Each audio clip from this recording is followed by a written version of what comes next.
Secretary of State Antony Blinken wrapped up a visit to the leaders of 6 European nations, plus a visit with the European Union and Israel's foreign minister, with a closed-door meeting with French President Emmanuel Macron. Washington has just announced a ban on Russian fossil fuels, but Blinken has apparently not convinced the European Union to immediately sever energy ties with their primary supplier.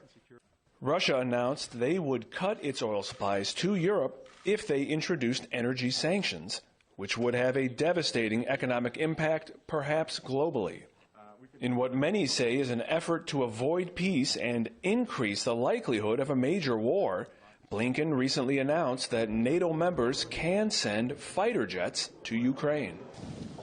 The U.S. and Europe have already provided significant military aid to Ukraine and imposed sanctions so potentially sweeping that Russian Federation President Vladimir Putin recently said they were, quote, like a war. Ukrainian President Volodymyr Zelensky recently announced that he, quote, understood that NATO is not prepared to accept Ukraine, end quote, which appears to be a concession to one of Russia's primary demands to end its military operation.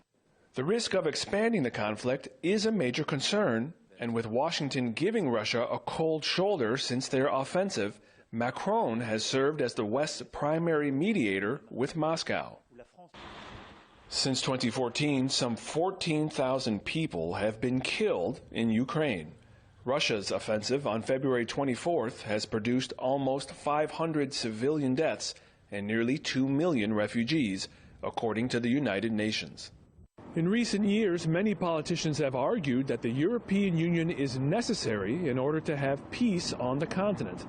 However, forming an EU army, sending arms within Europe, and waging a sanctions war, which is sure to hurt the Russian people, doesn't seem peaceful to many. Ramin, Mazaheri, Press TV, Paris.